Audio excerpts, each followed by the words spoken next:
ఏంటిది అని అంటే మాత్రం బోనాలు హాయ్ హలో నమస్తే welcome to okay TV. So నేను మీ భవానీ అనమాట. వెల్కమ్ టు గరం చాయ్ వార్తలు.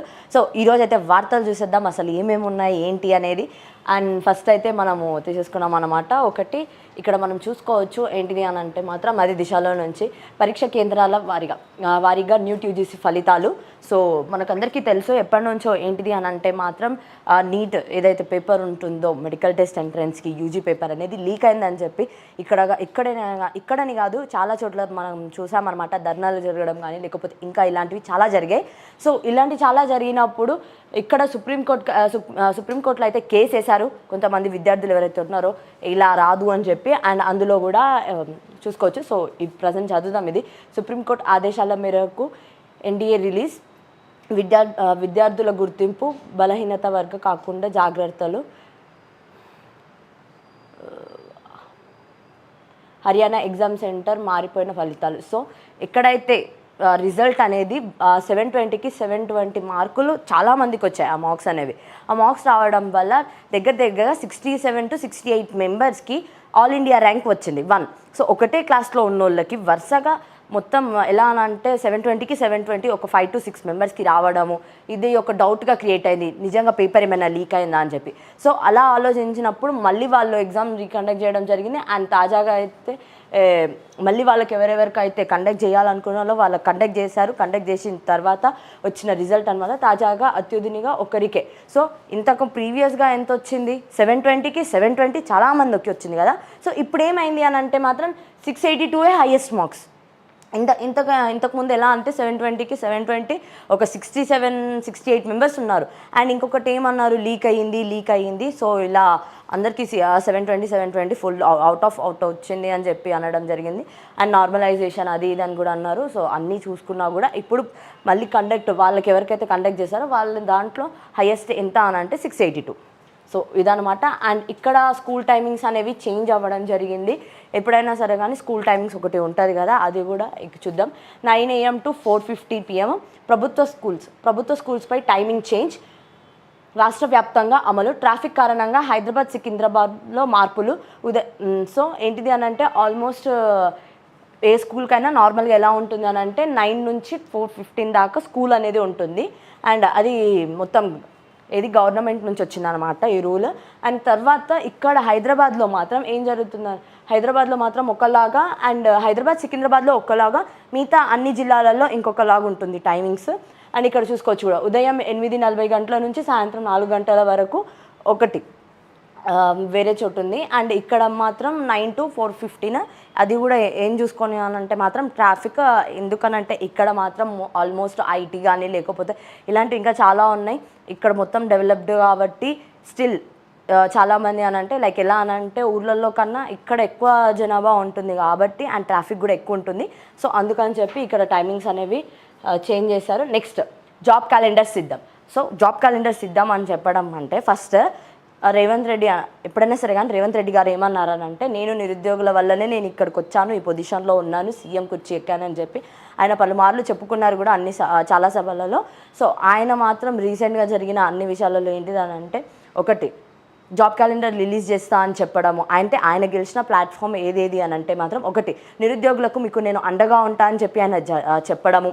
తర్వాత నిరుద్యోగులు ఎవరైతే ఉన్నారో ఆయనను నమ్మి వెళ్ళి ప్రతి ఊర్లలో ప్రతి జిల్లా కానివ్వండి గ్రామం కానివ్వండి ఎక్కడంటే ఈ 33 జిల్లాలలో వెళ్ళి అందరు ప్రచారం చేయడము, వద్దు వెయ్యకండి కాంగ్రెస్కి వెయ్యండి అని చెప్పి నిరుద్యోగులు చెప్పడము. ఇవన్నీ జరగడం వల్ల ఏమైంది అని అంటే మాత్రం సో చూసుకోవచ్చు అనమాట. దానికి రిజల్ట్ ఏంటిది, ఇప్పుడు కాంగ్రెస్ గవర్నమెంట్ వచ్చింది, బీఆర్ఎస్ గవర్నమెంట్ పడిపోయింది. అండ్ దాని తర్వాత జాబ్ క్యాలెండర్ రిలీజ్ చేస్తా అని చెప్పడము, లేకపోతే నిరుద్యోగ భృతి ఇస్తా అని చెప్పడము, అండ్ తర్వాత ఏవైతే పోస్టులు ఉన్నాయో అవి పెంచుతా అని ఇలాంటివి చాలా చెప్పారు వాళ్ళు. 1:100 గ్రూప్ 1లో, గ్రూప్ 2 పోస్టులు పెంచడం, గ్రూప్ 3 పోస్టులు పెంచడం, డిఎస్సి వాయిదా ఇలాంటివి చాలా అంటే చాలా చూస్తున్నాము. నిరుద్యోగులందరూ ఫైట్ చేసేది కూడా వాటి కోసమే. మాది మేమే అడుగుతున్నామని. కానీ అప్పటికి ఏమైంది అని అంటే ఒకటి ఫెయిల్ అయిపోయింది. అది గవర్నమెంట్ సైడ్ ఏంటిది అని అంటే డిఎస్సి అనమాట. కానీ బట్ దానికి వాళ్ళు ఏం చేశారు అని అంటే ఓకే ఇప్పుడైతే లేట్ అయింది అని చెప్పేసి వాళ్ళు నెక్స్ట్ నోటిఫికేషన్ ఇస్తామని కూడా చెప్పడం జరిగింది. 6,000 నోటిఫికేషన్స్ వాళ్ళు ఇస్తామని చెప్పి కూడా ఆల్మోస్ట్ వాళ్ళు చెప్పేశారు. అనౌన్స్మెంట్ ఇచ్చారు. బట్టి విక్రమార్క గారు ఎవరైతే ఉన్నారో ఆయన ఆల్రెడీ ఒక అనౌన్స్మెంట్ ఇచ్చారు. ఏమని ఇచ్చారు 6,000 మళ్ళీ 6,000 తోటి నేను డిఎస్సిని మళ్ళీ నోటిఫికేషన్ అనేది రిలీజ్ చేస్తాను కొత్తగా అని చెప్పి ఆయన చెప్పడం జరిగింది. ఇప్పుడు ఉన్న వాళ్ళు యథావిధిగా ఈ ఎగ్జామ్ అయితే సాగడం జరుగుతుందని చెప్పి కూడా ఆయన చెప్పడం జరిగింది. అండ్ తర్వాత ఈ గ్రూప్ 1 వాళ్ళు ఎవరైతే ఉన్నారో 1:100 అని చెప్పారు. ఎవరు బట్టి విక్రమార్క గారే అసెంబ్లీలో ఆయన ప్రతిపక్షంగా ఉన్నప్పుడు 1:100 ఇస్తామని చెప్పి 1:100 ఇవ్వాలి అని చెప్పి బీఆర్ఎస్ వాళ్ళతో అప్పుడు ఫైట్ చేశారు. కానీ ఇప్పుడు వాళ్ళ ప్రభుత్వం వచ్చేసిన తర్వాత వాళ్ళు ఏం చేస్తున్నారు అని అంటే ఎలా అనంటే 1:50 ఎందుకు అని అంటే మాత్రం మాకు టెక్నికల్ ప్రాబ్లమ్స్ వస్తాయి, లీగల్ ఇష్యూస్ వస్తాయని చెప్పి చెప్పడం జరుగుతుంది. కానీ నిరుద్యోగులు మాత్రం లేదు అలాంటి ఇష్యూస్ ఏం రావు, ఇప్పుడు మాకు అన్యాయం జరుగుతుందని చెప్పి వాళ్ళు మొన్న రౌండ్ టేబుల్ కాన్ఫరెన్స్ పెట్టుకున్నారు. కొంతమందిని పిలిచారు కూడా, మేధావుల వర్గాలను కొంతమందిని పిలిచి మరి మాట్లాడారు. అండ్ ఆ తర్వాత గ్రూప్ 2 వాయిదా పడాలి అని అనుకున్నారు. అండ్ దానికోసం వాళ్ళు ఎన్నో పోరాటాలు చేశారు. మేబీ ఒక 1 month 2 months నుంచి వాళ్ళు రోడ్ల మీద ఉండి, లేకపోతే అశోక్ నగర్లో చిక్కట్ లైబ్రరీ ఏదైతే ఉందో చిక్కట్పల్లి లైబ్రరీలో అక్కడ కూడా నిరుద్యోగులు ప్రెస్ మీట్లు కండక్ట్ చేసుకోవడం, ధర్నాలు చేయడము, ర్యాలీలు తీయడము ఇవన్నీ జరగడం. ఎందుకనంటే రేవంత్ రెడ్డి గారు ఒక సభకి వెళ్ళినప్పుడు అన్నారన్నమాట, అన్నీ యథావిధిగా సాగుతాయి, ఏది పోస్ట్ పోన్ కాదు అని చెప్పి చెప్పడం జరిగింది. ఆ రోజు ఆయన చెప్పిన ఒక 6:30కి 6కి ఆయన అనౌన్స్మెంట్ ఇవ్వంగానే నెక్స్ట్ ఆ మినిట్ 7:38 లోపు నిరుద్యోగులు అందరూ భారీ ఎత్తున ర్యాలీ చేశారు అశోక్ నగర్లో. మొత్తం అశోక్ నగర్ అంతా లైక్ ఎట్లా అంటే 144 సెక్షన్ కింద తయారైపోయింది. ఎవరైనా నిరుద్యోగులు అంటే ఎవరైనా యంగ్స్టర్స్ కనిపించినా కానీ చెక్ చేసుకోవడము, పోలీసులు మళ్ళీ వీళ్ళు ఏమైనా ధర్నా చేస్తారా ఏంటా అనే భయం వాళ్ళకు కూడా ఉండే. సో దీనివల్ల ఏం జరిగింది అని అంటే మాత్రం రేవంత్ రెడ్డి ఒక డెసిషన్కి వచ్చి మళ్ళీ పిలిపించి ఎవరు బట్టి విక్రమార్క గారు ఎవరైతే ఉన్నారో డిప్యూటీ సీఎం ఆయన మొత్తం అందరినీ పిలిపించారు. కొంతమంది నిరుద్యోగులను పిలిపించి కూర్చోబెట్టి మాట్లాడిన తర్వాత గ్రూప్ 2 మేము వాయిదా వేస్తున్నామని చెప్పి అనౌన్స్మెంట్ కూడా జరిగింది. సో దానికి హ్యాపీనే, ఎందుకనంటే కనీసం వాళ్ళకి టైం దొరికింది. కానీ ఇంకొంచెం బాధ కూడా ఉంది. ఎందుకుంది అని అంటే వాళ్ళది ఒక డిమాండ్ కాదు, 2 డిమాండ్లు. ఏంటిదని అంటే మాత్రం ఫస్ట్ డిమాండ్ ఒకటి పోస్ట్ పోన్ చేయాలి. ఎందుకనంటే డిఎస్సి ఎగ్జామ్ అయిపోయిన తర్వాత వెంటనే మేము గ్రూప్ 2 రాయాలి అని అంటే కష్టం అవుతుంది. ఎందుకంటే డిఎస్సిలో ఉన్న వాళ్ళు గ్రూప్స్ కూడా రాస్తున్నారు, కష్టం అవ్వచ్చు, మాకు ప్రిపేర్ అవ్వడానికి టైం లేదు, సిలబస్ కూడా వేరే ఉందని చెప్పి అటు డిఎస్సి కానీ ఇటు గ్రూప్ 2 వాళ్ళు కానీ అందరూ మాట్లాడుకున్నారు. అండ్ ఇదే మాట వెళ్ళి అక్కడ చెప్పడం జరిగింది. అందులో ఏంటిది అని అంటే మాత్రం గ్రూప్ 2 చాలా తక్కువ ఉన్నాయి, యాక్చువల్గా చాలా పోస్టులు ఉన్నాయి అక్కడ, కానీ ఎందుకు తక్కువనే ఉంది, ఇంకొంచెం పోస్టులు మాకు పెంచాలి అని చెప్పి. సో ఒకటైతే చేశారు, ఏం చేశారు అని అంటే మాత్రం పోస్ట్ పోన్ చేసి డిసెంబర్లో నిర్వహిస్తా అని చెప్పారు ఎగ్జామ్స్ని. కానీ అదే విధంగా ఇంకా పోస్టులు పెంచాలి, పోస్టులు పెంచడం జరగలేదు. సో దీనికి ఏంటిది అని అంటే వాళ్ళు మళ్ళీ దానికి రీజన్ ఏంటిది ఇప్పుడు వాళ్ళే చెప్తున్నారు, జాబ్ క్యాలెండర్స్ ఇద్దామని చెప్పి. సో జాబ్ క్యాలెండర్స్ ఇద్దామని చెప్పి ప్రతి ఏటా మార్చిలోగా ఖాళీలు గుర్తింపు. సో ఏంటిది ఇక్కడ మనకు తెలుస్తుంది అనమాట, అంటే ఎవ్రీ ఇయర్ మార్చి కల్లా వాళ్ళు ఎక్కడెక్కడ ఖాళీలు ఉన్నాయి అంటే ఏ డిపార్ట్మెంట్లో ఖాళీలు ఉన్నాయి అనేది వాళ్ళు చెక్ చేస్తారు. ఖాళీలు ఉన్న డిపార్ట్మెంట్స్ని వాళ్ళు గుర్తించి జూన్ 2వ తేదీలోపు నోటిఫికేషన్లు జారీ. సో వాళ్ళు ఏం చేస్తున్నారు, మార్చిలోనేమో ఎక్కడెక్కడ ఖాళీలు ఉన్నాయి, ఏ డిపార్ట్మెంట్లో ఖాళీలు ఉన్నాయో చూసి జూన్ 2వ తేదీలోపు అంటే జూన్ 2 వరకు ఏం చేస్తారు అని అంటే నోటిఫికేషన్ అనేది రిలీజ్ చేయబోతున్నారు ఏ డిపార్ట్మెంట్కి సంబంధించిన ఆ డిపార్ట్మెంట్. తర్వాత డిసెంబర్ లోపు నియామకాలు పూర్తి అంటే నెక్స్ట్ ఇయర్ డిసెంబర్ లోపు ఈ ఏవైతే నోటిఫికేషన్ ఇస్తున్నారో ఆ నోటిఫికేషన్కి పోస్టింగ్ కూడా ఇవ్వడం జరుగుతుందని చెప్తారు. అంటే అవి ప్రిలిమ్స్ కానివ్వండి, మెయిన్స్ కానివ్వండి, లేకపోతే ఇంక ఇంటర్వ్యూస్ కానివ్వండి, ఏది ఉంటే అది ఆ ప్రాసెస్ అంతా వాళ్ళు డిసెంబర్ లోపు కంప్లీట్ చేస్తాం అంటే December 9th స్టిల్ వాళ్ళు డేట్తో సహా చెప్పడం జరుగుతుంది. మరి ఇది వాళ్ళు ఈ మాట మీద ఉంటారో లేదో అనేది క్వశ్చన్ మార్కే. ఎందుకనంటే మాత్రం ఇంతకుముందే చెప్పారు, నేను వచ్చిన 100 daysలోనే 6 guarantees అని చెప్పి రేవంత్ రెడ్డి గారు వాళ్ళ మేనిఫెస్టోలో పెట్టారు. కానీ స్టిల్ 100 days అయినా కానీ అది అవ్వలేదు. సో ఇలాంటి వాటి వల్ల ఏం జరుగుతుంది అని అంటే మాత్రం కొంచెం డౌట్ అనేది క్రియేట్ అవుతుంది నిరుద్యోగుల మధ్యలో. వాళ్ళే అంటున్నారు, అవును మాకు 100 daysలో అంటే 100 daysలో అన్ని గ్యారెంటీలు అమలు చేస్తా అన్నారు కదా, కాలేదు కదా అని కొంతమందికి డౌట్ కూడా ఉంది, మాకు ఇంకా రాలేదనే డౌట్ కూడా కొంతమందికి ఉంది. సో ఇదనమాట. అండ్ December 9 లోపు నియామకాలు పూర్తి చేసి అండ్ ఏంటిదని అంటే యూపీఎస్సీ ఎలా అయితే ఉందో ఆ తరహాలోనే టీజీపీఎస్సీ కూడా మేము పెడతామని చెప్పి ఆయన చెప్పడం జరిగింది. అంతేకాకుండా నిరుద్యోగుల ఇబ్బందుల కారణంగా గ్రూప్ 2 వాయిదా. సో చెప్పాను కదా ఇందాక, గ్రూప్ 2 అయితే వాయిదా వేశారు. అది కూడా బట్టి విక్రమార్క గారు అందరినీ పిలిపించి మాట్లాడారు సెక్రటేరియట్లో. మాట్లాడిన తర్వాత వాళ్ళు ఒక నిర్ణయం అనేది తీసుకున్నారు. నిర్ణయం తీసుకొని గ్రూప్ 2 అయితే వాయిదా వేయడం జరిగింది. కానీ పోస్టులు మాత్రం పెంచలేదు. వారి సమస్యలు పరిష్కరించే ఎవరైతే నిరుద్యోగులు ఉన్నారో వాళ్ళ ప్రాబ్లమ్సే ఫస్ట్ ప్రియారిటీ, అంటే వాళ్ళ ప్రాబ్లమ్స్ని సాల్వ్ చేయడమే ఫస్ట్ ప్రియారిటీగా పెట్టుకున్నా అని చెప్పి రేవంత్ రెడ్డి గారు అయితే చెప్తున్నారు. ఒకవేళ నిజంగానే వాళ్ళది ఫస్ట్ ప్రియారిటీ అయితే మాత్రం ఇంకా చూడండి, నెక్స్ట్ డిఎస్సి ఖచ్చితంగా మీరు అన్నట్టయితే మీరు ఇచ్చిన మాట ప్రకారం డిసెంబర్లో టెట్ కండక్ట్ చేయండి, ఫిబ్రవరి కల్లా మీరైతే మళ్ళీ డిఎస్సిని ఒకటి కండక్ట్ చేయండి. సో దట్ నిరుద్యోగులకు ఎలా ఉంటుంది అని అంటే మాత్రం ఇది ఒక చిన్న అడ్వైజ్ అనమాట నా సైడ్ నుంచి, ఇది నా ఒపీనియన్. ఏంటిదంటే అప్పుడైనా సరే కానీ కనీసం నిరుద్యోగులకి మీ సైడ్ ఒక నెగిటివ్ అనే థాట్ ఇప్పుడు చాలా క్రియేట్ అయిపోయింది. గవర్నమెంట్ అంటే యాంటీ గవర్నమెంట్ అనేది ఎక్కువ అయిపోయింది. కొంచెం అది తగ్గే ఛాన్సెస్ ఉన్నాయి. మీరు కనుక నిజంగా ఇలా చేస్తే మాత్రం జూన్ 2nd తేదీ లోపల నోటిఫికేషన్స్ కానీ, డిసెంబర్ 9 లోపల పోస్టింగ్ చేయడం కానీ ఇలాంటివన్నీ చేస్తే మాత్రం ఖచ్చితంగా నిరుద్యోగులకి మీ సైడ్ మళ్ళీ ఒక మంచి ఒపీనియన్ వచ్చే ఛాన్సెస్ అయితే ఉన్నాయి. అండ్ తర్వాత సివిల్స్ ప్రిలిమ్స్లో అర్హత సాధించిన వారికి ₹1,00,000 సాయం. సో ఎవరైతే ఇప్పుడు యూపీఎస్సీలో సివిల్స్ ఎవరైతే క్రాక్ చేస్తారో, అది కూడా ప్రిలిమ్స్ క్రాక్ చేసిన వాళ్ళు మెయిన్స్కి ప్రిపేర్ అవ్వాల్సి ఉంటుంది కదా. సో మెయిన్స్కి ఎవరైతే ప్రిపేర్ అవుతున్నారో వాళ్ళకి ఒక 1 lakh వరకు నేను సాయం చేస్తాను, అంటే గవర్నమెంట్ నుంచి సాయం వస్తుందని చెప్పి ఆయన చెప్పడం జరిగింది. అండ్ తర్వాత మనం నెక్స్ట్ కూడా చదువుదాం.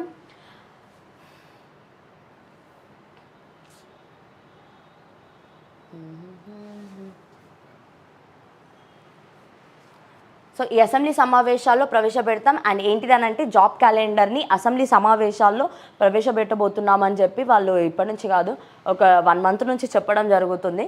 So next Rajiv Gandhi civils Abhayahastam ప్రారంభం. సో రాజీవ్ గాంధీ సివిల్స్ అభయహస్తం అని అంటే ఎవరైతే సివిల్స్లో చెప్పాను కదా ఇందాక, ప్రిలిమ్స్ ఎవరైతే క్రాక్ చేస్తున్నారో వాళ్ళకి 1 lakh ఇచ్చి మరి మేము హెల్ప్ చేస్తాము, అది కూడా రాజీవ్ గాంధీ సివిల్స్ అభయహస్తం కింద అని చెప్పి చెప్పడం జరిగింది. అండ్ ఈ అసెంబ్లీ సమావేశాల్లోనే జాబ్ క్యాలెండర్ పెట్టనన్నట్లు సీఎం రేవంత్ రెడ్డి ప్రకటించారు. శనివారం ప్రజాభవన్లో నిర్వహించిన రాజీవ్ గాంధీ సివిల్స్ అభయహస్తం ప్రారంభోత్సవ కార్యక్రమంలో మాట్లాడిన ఆయన ఇక నుంచి ప్రతి ఏటా మార్చిలోగా అన్ని శాఖల్లో ఖాళీలు గుర్తిస్తామని, జూన్ 2లోగా వాటికి సంబంధించిన నోటిఫికేషన్లు జారీ చేసి డిసెంబర్ 9లోగా నియామకాల ప్రక్రియ పూర్తి చేసేందుకు చర్యలు తీసుకుంటామని స్పష్టం చేశారు. సో చెప్పిందే ఇందాక నేను విషయం అది చెప్పేశాను మీకు ఆల్రెడీ. సో అదే అనమాట అప్డేటింగ్ చెప్పడం జరుగుతుంది. అండ్ ఇక్కడ ఏంటిది అని అంటే మాత్రం ఇదంతా యథావిధిగా సాగుతుందని చెప్పారు.